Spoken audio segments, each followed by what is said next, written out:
So I just got done watching Bayonetta Bloody Fate, the Bayonetta movie that apparently came out in 2013.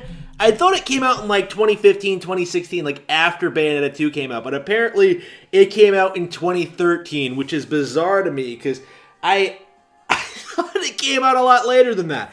I obviously didn't watch it because when it first came out because I knew it was going to be shit. I knew it wasn't going to be very good. I knew I wasn't going to like it. And that's basically what I got here. Is just a dumb anime movie loosely based off of the plot of Bayonetta 1. If you've seen like the Ace Attorney anime and seen how they adapt that, it's basically the same kind of thing. Like terrible animation, not all that great writing, no real major changes to the storyline that makes the experience worthwhile. Like, the movie, honestly, I'm not even sure why it even got made. It feels almost like a complete waste of time. Now, I say that. I say it's not very good, and I mean it, but at the same time, there are a couple of things that kind of make it endearing. For one thing, they actually did get, I believe, all the voice actors back for this. Bayonetta's played by her voice actress, I believe. You have Jean, you have Radon, you have Luca. I think even Cereza's voice actress came back, and that's unlike the DMC anime. This actually, unlike the Devil May Cry anime, right? That really shitty Madhouse one. This one actually feels like a Bayonetta adaptation. Everyone looks and acts about how you would expect. The problem is that, like, they had an opportunity with this, I think, to really rewrite the plot of Bayonetta 1 and make it really engaging, really fun, and really interesting. And for the most part, they kind of failed at that. Like, there's nothing really here that I found all that interesting. Like, the fight scenes weren't memorable or interesting. The new environments, the the transitions between fight scenes, like, nothing. Honestly, just watching it kind of made me feel like, I could be playing the game right now. And the game is one of my all-time favorite games ever. But, like, watching this, there really isn't a reason I would ever recommend anyone watch it. There's no real reason to watch this movie unless you're a motherfucker like me, so hardcore that you have to experience everything Bayonetta related. And I actually did learn a couple of things about the characters in this. Like, for one thing, apparently, according to Bayonetta Bloody Fate, Bayonetta is, in fact, a nun. Which is, like, fucking really... Like, I know she's wearing the nun outfit at the beginning of Bayonetta 1, but it's like... What? What? Like... How was I not aware of this? Is this canon? Like, I swear it can't actually be canon, but somehow the fact that they just, like, throw that at you. Like, we knew Jean was a high school teacher. Wish I had her in high school.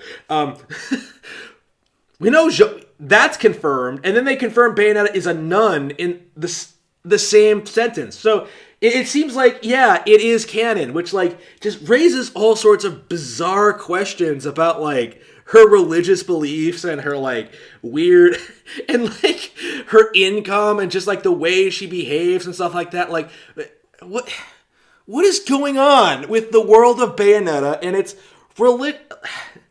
religions? Like, it doesn't make any sense. Like, you beat Jubileus in the first game, but, like, oh no, a seer comes around in the second game. Like, it doesn't make any sense. Like, the original Bayonetta was pretty dumb to begin with in a lot of respects, but in a lot of ways, the movie is just as dumb. Like, this was a really good opportunity to clarify some things, and they tried to do that, but it fails for the most part. Like, honestly, the only thing I think kind of works about this is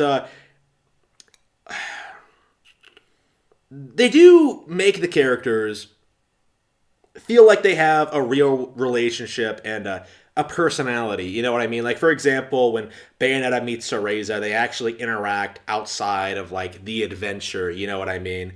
Like, Bayonetta actually takes her home and like takes a bath with her, which is kind of weird. Who the fuck takes home a little girl and takes a bath with? Apparently, Bayonetta would. But it comes off as like rather sweet and heartwarming rather than actually unsettling. Like, I don't know. It's just me being reading too much into it, I guess. They're technically the same person anyway, although they're not aware of that. So it's like it's one of those weird things where it's just like,